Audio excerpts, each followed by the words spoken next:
ಇಲ್ಲಂಗ ಸಂತೋಷ ಇದೆ ಅಲ್ಲ ಬೆಣ್ಣಾರ ಸಂತೋಷ ಇರುತ್ತೆ ಅವ್ರ ಮದುವೆ ತಿಪ್ಪರು ಮದುವೆ ಹೋಗ್ಬೇಕಾದ್ರೆ ಕೂಡಿದ ಮತ್ತೆ ಅಲ್ಲಿ ಏನೋ ಪ್ಲಾನ್ ಮಾಡಿರುತ್ತೆ. ಏನ್ ಪ್ಲಾನ್ ಇಲ್ಲ, ಪ್ಲಾನ್ ಇಲ್ಲ. ನಮ್ಮ ಪಕ್ಷ ಸಂಘಟನೆ ಪ್ಲಾನ್ ಬೇರೆ ನಿಮ್ಗೆ ಅಧಿಕೃತವಾಗಿ 25ರಿಂದ 25 ನಾವು ನಿಶ್ಚಿತ ಏನ್ ನಮ್ಮ ಕಮಿಟಿ ಡಿಸಿಷನ್ ಇದ್ರ ಬಿದರ್ ಸ್ಟಾರ್ಟ್ ಮಾಡಿ ಒಂದನೇದಾಗ ಬೆಳಗಾಂ ಸೆಕೆಂಡ್ ಹಂತದ ಯಾವಾಗ ಮಾಡ್ಕೊಂಡು ಅವಾಗ ನಿರ್ಣಯ. ಹೈಕಮಾಂಡ್ ನೋಡ್ರಿ ವಾಫ್ ಇದು ಬಿಜೆಪಿ ಪಕ್ಷ ಮುಂದಿದ್ದು ಸಹ ಎಲ್ಲ ಪಕ್ಷಾತೀತ ಇದು. ಬರೀ ಬಿಜೆಪಿ ಪಕ್ಷದ ಹೆಸರು ಮಾಡೋದು ನಾವು. ಆ ಬಿಜೆಪಿ ಪಕ್ಷ ಮಾತ್ರ ಅಲ್ಲ, ಇದರ ಭೂಮಿ ಒಪ್ಪದಲ್ಲಿ ಭೂಮಿ ಅಂತ ಮುಸಲ್ಮಾನರು ಅದಾರ, ಎಲ್ಲ ಜನಾಂಗದ ಅದ, ಬರೀ ಒಂದೇ ಸಮುದಾಯ ಸವಲ್ಲ.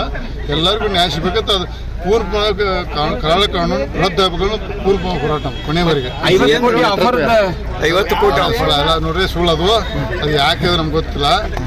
ನಾವು ಮೊದಲೇದಾಗಿ ನಿಜ ಹೇಳ್ಬೇಕಾದ್ರೆ ನಾವು ಯಾರು ಭಾರತೀಯ ಜನತಾ ಪಕ್ಷ ಕಾಂಗ್ರೆಸ್ ಪಕ್ಷ ಕೆಡಬೇಕು ಅನ್ನೋ ಉದ್ದೇಶ ಯಾವುದೂ ಇಲ್ಲ.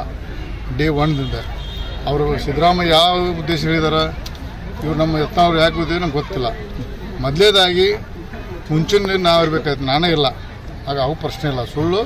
ಮತ್ತು ಒಂದು ಮಾತು ಹೇಳ್ತಾನೆ ಇವತ್ತು, ಒಂದು ತನ್ನ ಕಾಂಗ್ರೆಸ್ MLA ಗಳು ನನಗೆ ಕೇಳಿದಾರೆ, ನೀವು ಯಾಕೆ ಗಪ್ಪು ಕೂತಿ ಅಂತ ಅವ್ರಿಗೆ ಕೇಳಿದ್ರೆ ನಾನು ಬೇಡಪ್ಪ ಆರಾಮಲ್ಲಿ 130 ಕೋಟಿ ಚೆಂದಂಗೆ 5 ವರ್ಷ ಸರ್ಕಾರ ಮಾಡಿರಿ, ಒಂದು 5 ವರ್ಷ ವಿರೋಧ ಪಕ್ಷ ಇರುತ್ತೆ. ಅವತ್ತು ಡೇ 1 ಹೇಳಿದ್ರು ನಾನು ತೀರ್ಥಯಾತ್ರೆಯಲ್ಲಿ ನಾವು ಯಾರೂ ಭಾರತೀಯ ಜನತಾ ಪಕ್ಷ ಸರ್ಕಾರ ಕೆಡುವಂಥ ದುರುದ್ದೇಶ ನಮಗಿಲ್ಲ. ಅಂತವ್ರು ಯಾರ್ದಾರ ಒಬ್ಬರು ಶಾಸಕರು ಹೆಸರು ಕಾಂಗ್ರೆಸ್ MLA ಯಾರು ನಾನಾ ತಿಳ್ಕೊಳ್ಳಿ. ಆದರೆ ಪದೇ ಪದೇ ವಿಜಯಿಸುತ್ತ ತಪ್ಪಾಗುತ್ತೆ. ಹೇಳಿದ ಗಂಭೀರ ಹೇಳಿದೆ, ಪದೇ ಪದೇ ನನಗೂ ಚಲೋದಲ್ಲ, ಅವನಿಗೂ ಚಲೋ ಅಲ್ಲ.